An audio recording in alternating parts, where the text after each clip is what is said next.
Hello and welcome. This is an AQA GCSE science video for the topic of infection and response. This is for both GCSE combined science biology and for triple science biology as well.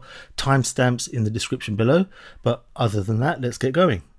So let's start off with communicable diseases. Pathogens are microorganisms that cause infectious disease. Communicable diseases are infectious, so they can be spread between animals and plants. Pathogens can be bacteria, viruses, fungi, or something called protists. Bacterial pathogens, there is a bacterial pathogen there. These may reproduce quickly in the body, and these bacteria may produce toxins that damage tissue. This was worth a couple of marks in an exam on a past paper, these 2 points. Viral pathogens, they work slightly differently. They infect and reproduce themselves inside body cells. There's our virus, enters a body cell, and it can reproduce itself. Viruses cause damage to body cells. Next, we have human defense systems. These are non-specific. These are defense systems against all microorganisms. Here's a person. The first defense is in the nose. There is hair and mucus inside the nose or the lining of the nose that can trap microbes. We have the stomach, and the stomach contains acid, hydrochloric acid in fact, and that can kill any microbes that may be present on food. We have the skin, and this is a physical barrier against all microbes and will stop all microbes unless there is some sort of damage to it. If we look inside the body, here are the lungs. We have the trachea, which is the windpipe, and smaller tubules leading off the trachea called bronchi. And if we were to zoom in and have a look, we can see that as the air comes in, the cilia, which are tiny hairs, and some mucus can trap microbes, and the cilia can move the microbes back up and out of the body. If pathogens do get inside the body, we have white blood cells that can help defend against them. The first way they do this is by phagocytosis. Here is a pathogen. Here is our white blood cell.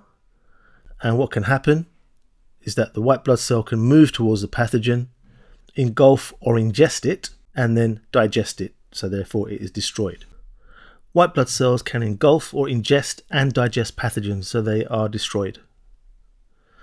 Another way in which white blood cells defend against pathogens is by producing antibodies. Here again are 2 pathogens, and the white blood cell produces antibodies, so there are our antibodies. If we zoom in into that area a bit more so we can see more clearly what's going on, here are our 2 pathogens, here are the antibodies, and the antibodies can attach to areas on the pathogens called antigens, and they can help to destroy and kill the pathogen. So the antibodies attach to antigens on the microbe surface, and they help to kill the pathogen. Another way in which white blood cells can defend against pathogens is by the production of antitoxins. Here's our bacterial pathogen again. It can produce toxins, as we mentioned previously in this slide. There's our toxins. The white blood cells produce antitoxins to counteract the toxins. There are our antitoxins, and these can counteract our toxins. So that's a third way in which white blood cells can defend against disease. Next, we take a look at vaccination.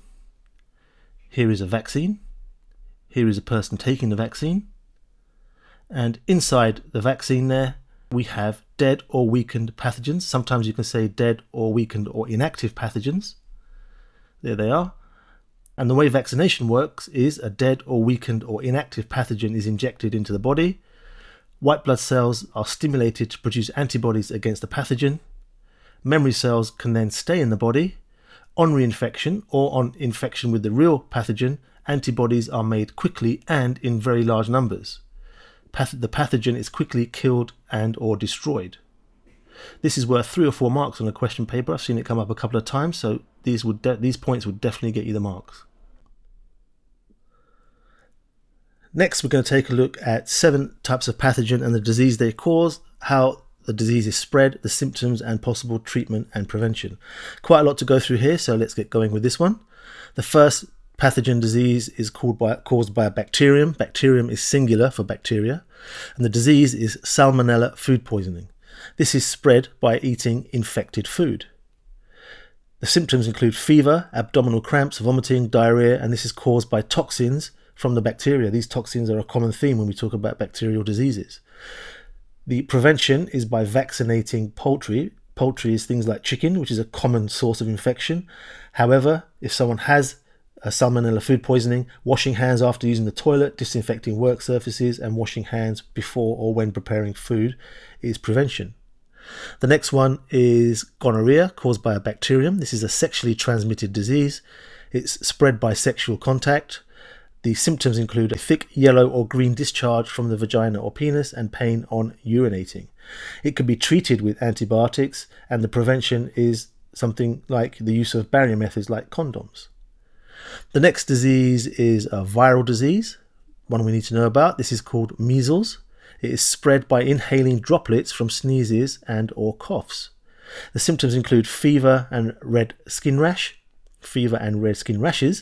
It can be fatal if complications arise. Prevention is vaccinating young children. Another one is a viral disease as well. This is HIV. This is spread by sexual contact or exchange of body fluids, for example, drug users sharing needles. The symptoms start with a flu-like illness, and later on the virus can attack the body's immune system or the body's immune cells, white blood cells, and this can progress to a condition called AIDS, where the body can't fight infections because white blood cells have been or are being destroyed. The treatment, well, this can be controlled by antiretroviral drugs. It won't cure it necessarily, but it can be controlled. And prevention is, for example, the use of condoms during sexual contact and not sharing needles. Another viral disease, this is called tobacco mosaic virus. This infects plants. It is spread by contact between plants or plant leaves. We get a mosaic pattern of discoloration on the leaves, like a kind of yellowy color. This leads to less photosynthesis, less sugars being produced, and less growth of the plant.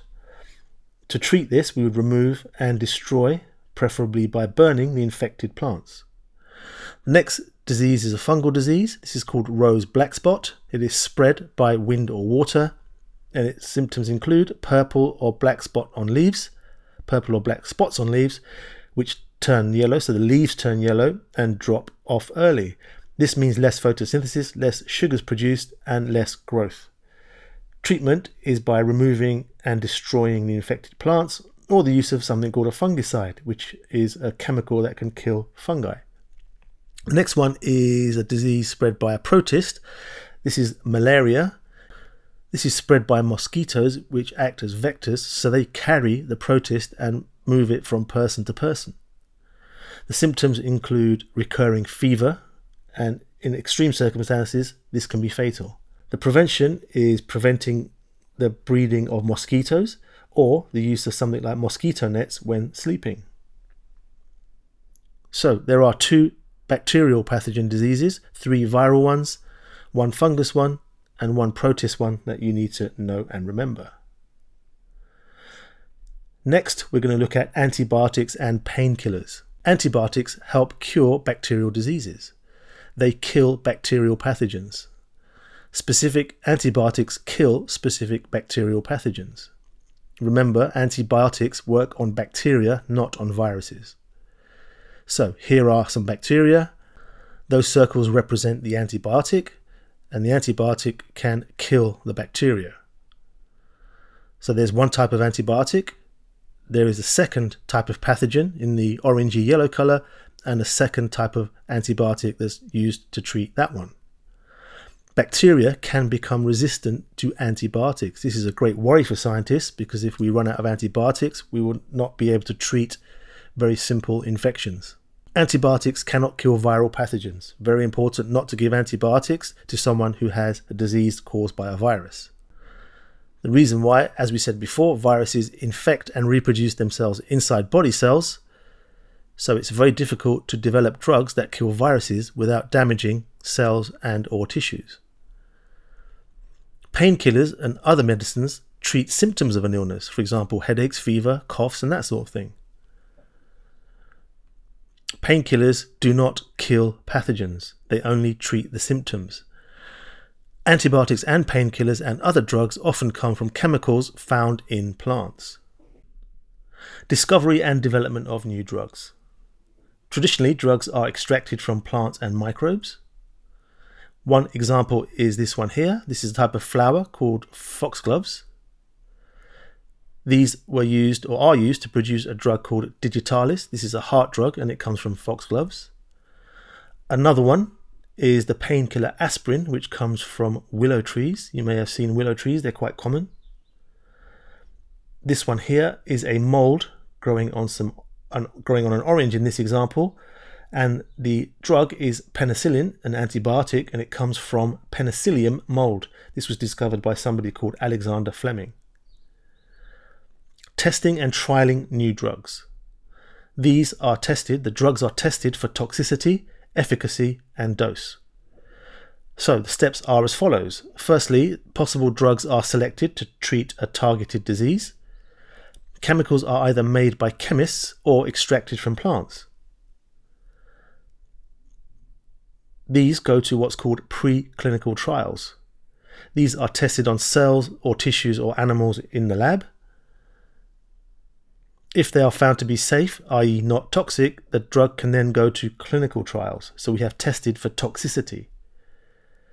The next step is clinical trials. These are done on healthy volunteers or volunteer patients to test for side effects. Very low doses of the drug are given. Then there are trials done for optimum dose. Optimum meaning the right dose, not too high, not too low. If found to be safe, we go on to trials for efficacy. This means if and or how well the drug works. We do double-blind trials. Volunteers are given treatment with the drug. However, some volunteers are given a placebo. This is a treatment that is identical but does not contain the drug. So here are our volunteer patients. Nobody knows, not the scientist nor the patient knows who has taken the drug and who hasn't. The drugs are then assessed for efficacy, i.e. to see if they work. So here are our volunteers again, and we can see it's worked with some and not with others. And then we test against, we reveal who has taken the drug and who has taken a placebo. And as you can see here, the ticks are the people who took the drug and it seems to have worked on them. Next step is peer review. This is where fellow scientists examine the results, and this is very important because we want to prevent false claims and we want to prevent bias. If you are doing combined science biology, you can stop here. The rest of the video is for triple science only. This topic is monoclonal antibodies and it's for triple science only. Monoclonal antibodies. This is for the higher tier. Monoclonal antibodies are produced from a single clone of cells. Here is a cell and there are some antibodies produced by that cell. Monoclonal antibodies are specific to one protein antigen. Monoclonal antibodies are produced using mice. Let's see how that's done. Here is our mouse. If we look to see what's inside that syringe, it contains the protein antigen. The mouse is injected with the protein antigen that we want the antibodies for. The mouse lymphocytes produce the antibody for that antigen. Here is a lymphocyte, a white type of white blood cell. These, when they have been produced in the mouse, can make the antibody that we want, but they cannot divide very much at all. They cannot divide indefinitely. However, we can also induce the mouse to make a tumor cell or tumor cells. These cannot make the antibody, however, they can divide indefinitely. So we can fuse or join these together to produce a type of cell called a hybridoma cell. This can produce the antibody that we want. We can clone these hybridoma cells, produce many of them, not just 3, but many of them. These can divide indefinitely and make large quantities of the antibody. Uses for these monoclonal antibodies. The first one is diagnosis, for example, in pregnancy tests. Here is a pregnancy test strip. During pregnancy, early pregnancy, there is a hormone that is present in the woman. This hormone can be detected in the urine. That part of the strip there has fixed antibody present there, and this can detect the hormone that's found in early pregnancy. So what happens is urine is applied to the bottom of the test strip. The urine soaks up the test strip and meets the point where the antibody is found. If that hormone is present, there is a color change, so the hormone attaches to the antibody and causes a color change. We also have what's called a control line to make sure the test has been done properly. But this is how the monoclonal antibodies are used in pregnancy testing. Another use is in laboratories to detect pathogens or to detect the level of hormones or other chemicals in the blood. Here is a sample. Here are pathogens, for example, or antigens found on pathogens, and here is the monoclonal antibody that we produced to detect that pathogen. If the pathogen is present, the monoclonal antibody will attach, and again a color change is caused, and that will tell us the presence of that pathogen. A second one, here is a sample. This is for a particular hormone. This is a slightly different shape, so we need a different monoclonal antibody. If it's present, again the sample will change color, and this will tell us the presence of that hormone. Next, we can use it in research to locate or identify certain molecules in a cell or in a tissue. Here are our monoclonal antibodies. We can see that there is a fluorescent dye molecule attached to the back of them. Here are the cells or the tissue that we are testing. The monoclonal antibodies can attach, and fluorescence shows under a microscope if the molecules are present. Here we can see those molecules are present. The area of cells with the molecules being investigated can be clearly seen. Next, we can look at treatment of disease, for example, cancer. Monoclonal antibodies have a drug attached to them. There's the drug on the back of the monoclonal antibody. Here are some cancer cells, and the monoclonal antibodies can attach to the cancer cells and deliver the drug and destroy those cancer cells. Normal healthy cells are not affected. Only the cancer cells are targeted. This means we can use lower doses of the drug, so therefore there's going to be less side effects. Monoclonal antibodies create more side effects than expected, so they are not quite yet used as widely as everyone hoped for when they were first developed. Next, we look at plant diseases. This is the final section for infection and response. This is for triple science only. Plant diseases and detection of plant diseases. This is for the higher tier. Here is an example of a plant. Poor thing has lots of things wrong with it. Spots on leaves might be an indication of a disease. Discoloration of leaves might be an indication. Malformed stems or malformed leaves, or growths. Sometimes we can have stunted growth of the whole plant. This could be because of a possible disease that the plant may have. Something that's also damaging to plants is areas of decay or rot, or the presence of lots of pests, for example aphids, which are small flies which can feed off plants. This is also for the higher tier. This is identification of plant diseases. We can refer to a gardening manual or a website. We could take infected plants to a laboratory to identify the pathogen, or we can use testing kits that contain monoclonal antibodies that we discussed previously. Iron deficiency. Nitrate deficiency leads to stunted growth. Nitrates are needed to make amino acids which make protein for growth. If we don't have enough nitrates, we could possibly have stunted growth of the plant. We can have magnesium deficiency. This leads to something called chlorosis. Magnesium ions are needed to make chlorophyll.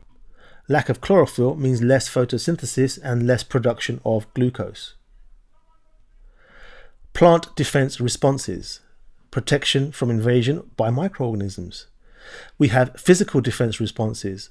For example, layers of dead cells around stems which fall off, e.g. bark on trees that will fall off. Here is some bark on a tree. You can see on the left hand side there's some fungi or lichen growing there that could damage the tree, but the bark falls off. and takes the microorganisms with it. We have waxy cuticles on leaves. This is a tough layer to protect from invasion by microorganisms. So that shiny surface there, that's the thick waxy cuticle. We have cellulose cell walls, which we've talked about quite a lot in this topic. That's the cell walls that surround the cells of a plant. Chemical defense responses. Some plants can make antibacterial chemicals. Plants can make poisons in plant tissue and maybe in berries to deter herbivores from eating them. And we have mechanical adaptations.